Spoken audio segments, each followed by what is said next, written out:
নির্বাচন করে হুমকি টুমকি পাইনি, এই সমস্ত হুমকি আর হিজল মিলে হুমকি ধামকি এলে করেন ভয় করেন না, আগে থেকে আপনি জানেন। নির্বাচন করলাম না, নির্বাচনে আপনি সবাই জানেন আমার নির্বাচন প্রার্থীতে আমি জমা দিতে পারছিলাম না 2 মিনিটের জন্য। পরে আমি হাইকোর্টে রিট করে আমি ওখান থেকে রায় পেয়েছি আপনি হলে প্রার্থীটা জমা দেওয়ার জন্য। পরে মনে করেন রায় পাওয়ার পরেও মনে করেন আমি নির্বাচন করিনি। অনেকে মনে করছিল হিরাম নির্বাচন করতে পারবে না, তবে আমি হাইকোর্ট থেকে রায় নিয়ে দেখাচ্ছি না আমি হিরাম নির্বাচন করতে পারবে। আর সামনে যে নির্বাচনের পরিবেশ খুব একটা ভালো লাগতেছে না এবার। তাই আমরা জানি এবার সুষ্ঠু নির্বাচন হবে, তাই সুষ্ঠু নির্বাচন আমরা দেখি। আমার তো এমন কোনো বয়স হয়নি যে আমি সামনে নির্বাচন করতে পারবো না, কেবল আমার 35 বছর বয়স চলে এখন। সামনে মনে করেন নির্বাচন দিয়ে সরকারে আমাদের সুষ্ঠু নির্বাচন আমরা দেখতে পাই না, নির্বাচন সুষ্ঠু হইতেছে, নির্বাচন সামনে পরিবেশ ভালো, সামনে তো আরও নির্বাচন করতে পারবো। তো এইবার নির্বাচনটা দেখি কেমন নির্বাচন হয়। আবার অনেক দিন ধরে অনেকে নির্বাচন করতে পারতেছে না, তারা মনে করে নির্বাচনের মুখে মাঠগুলো আগেই দখল করে নেওয়ার চেষ্টা করতেছে।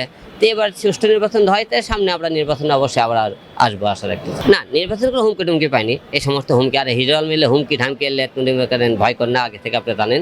তাই আমি আমার মতো চলার চেষ্টা করি যে কোনো হুমকির ভয়ে কি কোনো মনে করেন অর্থ লোভের ভয়ে কোনো কিছু ভয়ে আমি নির্বাচন থেকে সরে যাইনি।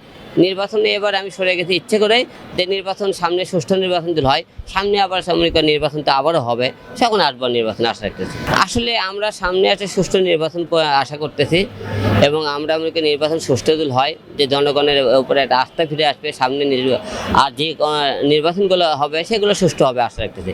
তো এই নির্বাচনের উপরে নির্ভর করবে বাদ বাকি যে আরও মনে করেন ইউনিয়ন পরিষদ বলেন, পৌরসভা বলেন, কাউন্সিলর করেন, মেয়র বলেন, সেই নির্বাচনগুলো কেমন হবে। এই নির্বাচনটা সুষ্ঠু নির্বাচন করে দেখাতে পারে সামনে নির্বাচনে জনগণের একটা আস্থা আসবে না, এই সরকারের আমলে বাদ বাকি নির্বাচনগুলো সুষ্ঠু হতে পারে।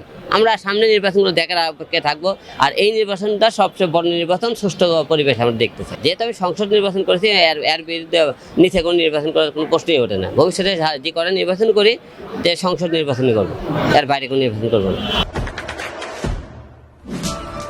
দেশে দেশে সবার সাথে দ্য নিউজ।